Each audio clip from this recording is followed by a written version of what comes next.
आज के इस वीडियो के द्वारा मैं आपको इतना बेहतरीन तरीके से रिवर्स फॉरवर्ड स्टार्टर का कंट्रोल वायरिंग एक्सप्लेन कर दूंगा, जिससे कि आपको कभी भी वायरिंग करना हो रिवर्स फॉरवर्ड स्टार्टर का तो आप आसानी से वायरिंग कर सको बिना किसी सर्किट डायग्राम का इस्तेमाल किए। तो दोस्तों, यदि आपको रिवर्स फॉरवर्ड स्टार्टर बनाना है तो इसको बनाने के लिए आपको इस्तेमाल करना पड़ेगा दो कॉन्टेक्टर। जो फॉरवर्ड कॉन्टेक्टर होगा इसका इस्तेमाल किया जाएगा मोटर को फॉरवर्ड डायरेक्शन में रोटेट करवाने के लिए, और जो दूसरा कॉन्टेक्टर होगा इसका इस्तेमाल किया जाएगा मोटर को रिवर्स डायरेक्शन में रन करवाने के लिए। अब यहाँ पे हमारे पास में दो कॉन्टेक्टर है, तो दोनों कॉन्टेक्टर को चालू करने के लिए हम दो पुश बटन का इस्तेमाल करेंगे।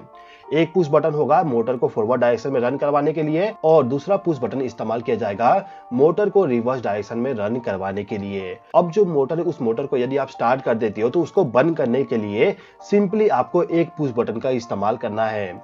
आप चाहे तो दो पुश बटन का भी इस्तेमाल कर सकती हो, लेकिन मोस्टली कंडीशन में आपको एक ही पुश बटन का इस्तेमाल करना होता है। इन सभी डिवाइस के अलावा आपको एक ओवरलोड रिले का भी इस्तेमाल करना होगा। ये जो ओवरलोड रिले होगा इसके द्वारा आपका जो मोटर है उस मोटर को ओवर करंट से प्रोटेक्ट करोगे। अब ये जो इलेक्ट्रिकल कंपोनेंट है इनको पावर सप्लाई प्रोवाइड करने के लिए मैं यहाँ पे एमसीबी का भी इस्तेमाल कर रहा हूँ। ये जो एमसीबी होगा इसको हम कहेंगे कंट्रोल एमसीबी। अब हमें यहाँ पर वायरिंग करना है, तो वायरिंग करने के लिए सबसे पहले आप क्या करिए, जो आपका एमसीबी है इस एमसीबी को इनकमिंग पावर सप्लाई प्रोवाइड कर दीजिए। जैसे कि आप देख सकते हो मैंने यहाँ पे फेज सप्लाई और न्यूट्रल सप्लाई प्रोवाइड करके रखा हूँ। अब यहाँ पे जो फेज सप्लाई कनेक्ट है इसका आउटपुट पावर सप्लाई हमें इस पॉइंट पे मिलेगा। तो हमें क्या करना है, इसी पॉइंट से एक वायर को कनेक्ट करके ले जाना है, और इसको ले जाके हमारा जो ओवरलोड रिले है इस ओवरलोड रिले में जो 95 नंबर का टर्मिनल है इस वाले टर्मिनल के साथ इस वायर को हमें कनेक्ट करना होगा।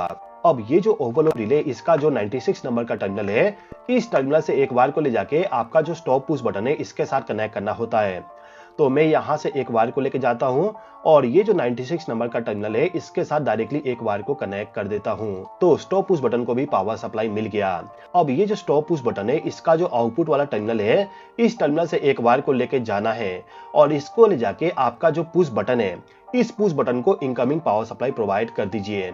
अब जो दूसरा पुश बटन है इसको भी हमें इनकमिंग पावर सप्लाई प्रोवाइड करना होगा, तो मैं सिंपली यहाँ से वायर का लूपिंग करके इसको इनकमिंग पावर सप्लाई प्रोवाइड कर देता हूँ। तो आप देख सकते हैं यहाँ पे पावर सप्लाई प्रोवाइड कर दिया। ठीक है, अब ये जो फॉरवर्ड पुश बटन है इसको यदि मैं प्रेस करूं तो इसके प्रेस होने के बाद ये जो फॉरवर्ड कॉन्टेक्टर है ये कॉन्टेक्टर ऑन होना चाहिए।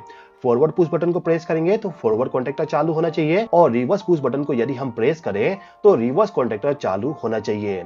तो यहाँ पे हमें क्या करना होगा, जो फॉरवर्ड पुश बटन है इसके द्वारा पावर सप्लाई को ले जाके जो हमारा फॉरवर्ड कॉन्टेक्टर है इस कॉन्टेक्टर का जो A1 टर्मिनल है इस पे पावर सप्लाई प्रोवाइड करना है, लेकिन इसके बीच में हमें इंटरलॉकिंग भी करना होगा। देखिए दोस्तों, यदि आप इन दोनों कॉन्टेक्टर का इंटरलॉकिंग नहीं करोगे तो बाय चांस यदि आप गलती से ये जो दोनों पुश बटन है इन दोनों पुश बटन को एक साथ प्रेस कर दिए तो आपका जो मोटर है वो मोटर बर्नआउट हो जाएगा। तो मोटर के प्रोटेक्शन के लिए आपको इन दोनों कॉन्टेक्टर को इंटरलॉक करना होगा, जिससे कि दोनों कॉन्टेक्टर एक साथ कभी भी ऑन ना हो।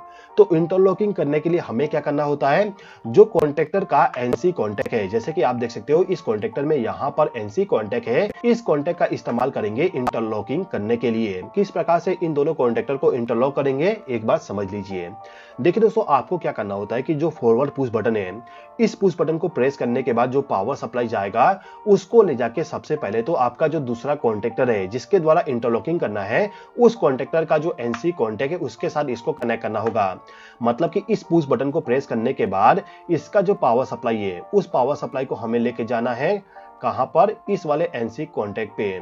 तो मैं इसको ले जाके यहाँ पे कनेक्ट कर देता हूँ। अब इस एनसी कॉन्टेक्ट का जो आउटपुट टर्मिनल है इस टर्मिनल से वायर को लेके जाना है, और जो हमारा फॉरवर्ड कॉन्टेक्टर है इस कॉन्टेक्टर का जो A1 टर्मिनल है इसके साथ कनेक्ट करना होगा। मतलब कि जो मेरा एनसी कॉन्टेक्ट है यहाँ से वायर को लेके जाऊंगा और इस पॉइंट पे इसको डायरेक्टली कनेक्ट कर दूंगा। तो इतना कनेक्शन करने से होगा क्या, ये जो फॉरवर्ड पुश बटन है इसको यदि हम प्रेस करते हैं तो प्रेस करने के बाद पावर सप्लाई यहाँ से फ्लो होते हुए इस A1 टर्मिनल पे चला जाएगा, लेकिन यहाँ पर एक कंडीशन लगेगा। कंडीशन ये रहेगा कि जो रिवर्स कॉन्टैक्टर है ये रिवर्स कॉन्टैक्टर ऑफ कंडीशन में रहना चाहिए। मतलब कि रिवर्स कॉन्टैक्टर यदि ऑफ रहता है तभी जाके एनसी कॉन्टैक्ट पावर सप्लाई को आगे फ्लो होने देगा। यदि ये वाला रिवर्स कॉन्टैक्टर ऑन कंडीशन में है तो इस पॉइंट पे जो पावर सप्लाई आएगा वो पावर सप्लाई इस पॉइंट पे नहीं जा पाएगा, क्योंकि ये जो कॉन्टैक्ट है वो कॉन्टैक्ट ओपन हो जाएगा, जिसके वजह से हमारा जो फॉरवर्ड कॉन्टैक्टर है ये कॉन्टैक्टर ऑन नहीं हो पाएगा। कहने का मतलब ये है कि ये इंटरलॉक कर देगा। ठीक है, अब जिस प्रकार से मैंने फॉरवर्ड पुश बटन के द्वारा फॉरवर्ड कॉन्टैक्टर का वायरिंग किया, इसी प्रकार से रिवर्स पुश बटन के द्वारा रिवर्स कॉन्टैक्टर का भी वायरिंग करना होगा। तो इसके लिए मैं क्या करता हूं कि जो मेरा रिवर्स पुश बटन है इस पुश बटन के आउटपुट टर्मिनल से एक वायर को लेके जाता हूं और इसको ले जाके जो मेरा रिवर्स कॉन्टैक्टर है इस कॉन्टैक्टर का जो एनसी कॉन्टैक्ट है इसके साथ इस वायर को कनेक्ट कर देता हूं। अब इस एनसी कॉन्टैक्ट का आउटपुट हमें इस पॉइंट पे मिलेगा, तो इस पॉइंट से एक वायर को लेके जाना है और जो हमारा रिवर्स कॉन्टैक्टर है इस कॉन्टैक्टर को पावर सप्लाई प्रोवाइड करना होगा। तो इसके लिए क्या करता हूं, ये जो एनसी कॉन्टैक्ट है यहां से एक वायर को कनेक्ट करता हूं और इसको ले जाके A1 टर्मिनल पे इसको कनेक्ट कर देता हूं। तो आप देख सकते हैं एनसी कॉन्टैक्ट के द्वारा पावर सप्लाई को ले जाके इस पॉइंट पे कनेक्ट कर दिया। मैंने यहाँ पे रेड वायर इस्तेमाल कर लिया तो थोड़ा सा समझने में आपको प्रॉब्लम होगा, तो मैं एक काम करता हूँ कि जो वायर है इस वायर का कलर मैं ब्लू कलर कर देता हूँ। ठीक है, तो अभी के टाइम पे आपको कनेक्शन पूरा समझ में आ रहा होगा।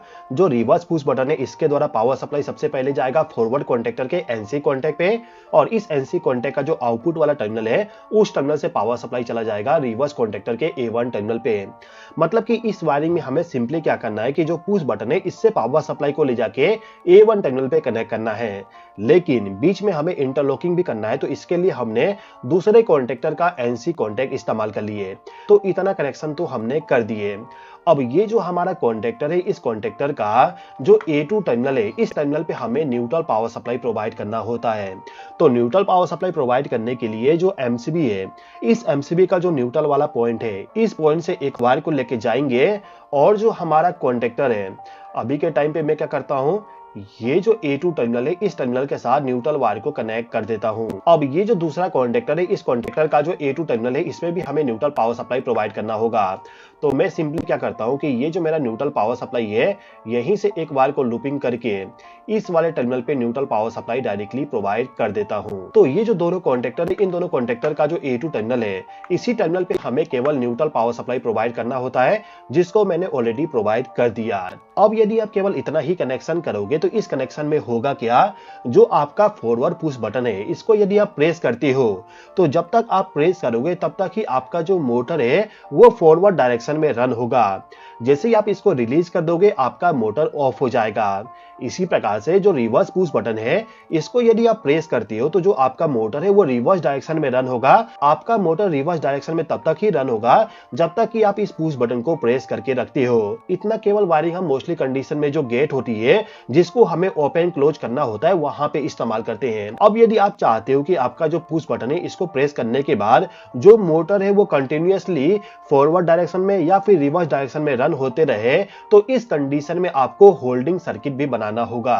होल्डिंग सर्किट बनाने के लिए सिंपली आपको क्या करना होता है कि जो आपका पुश बटन है इस पुश बटन के इनपुट और आउटपुट टर्मिनल पे एनो कॉन्टैक्ट को कनेक्ट करना होगा। इसका कनेक्शन करने के टाइम पे आपको एक और चीज ध्यान देना होगा कि जिस पुश बटन का आप इस्तेमाल कर रहे हो, जैसे कि फॉरवर्ड पुश बटन यदि आप इस्तेमाल कर रहे हो तो इसके साथ में जो होल्डिंग सर्किट बनाओगे वो होल्डिंग सर्किट फॉरवर्ड कॉन्टैक्टर के एनो कॉन्टैक्ट का इस्तेमाल करते हुए बनाया जाएगा। ठीक है, तो होल्डिंग सर्किट बनाने के लिए मैं क्या करता हूं कि ये जो फॉरवर्ड पुश बटन है इसको जो इनकमिंग पावर सप्लाई दिया गया है इसी पावर सप्लाई से एक वायर का लूपिंग कर देता हूं। मैंने यहां से वायर का लूपिंग कर दिया और इसको ले जाके ये जो कॉन्टैक्टर है इस कॉन्टैक्टर का जो एनो कॉन्टैक्ट है इसके साथ इस वायर को कनेक्ट कर देता हूं। तो मैंने इस टर्मिनल पे एक येलो वायर को कनेक्ट कर दिया। येलो वायर होल्डिंग के लिए इस्तेमाल किया जा रहा है। ठीक है, अब इस एनो कॉन्टैक्ट का जो आउटपुट टर्मिनल है मतलब कि ये वाला जो एनो कॉन्टैक्ट है इसके यदि एक वायर को लूपिंग करना है इस A1 टर्मिनल पे तो मैं सिंपली यहाँ पे एक वायर का लूपिंग कर देता हूँ इस प्रकार से।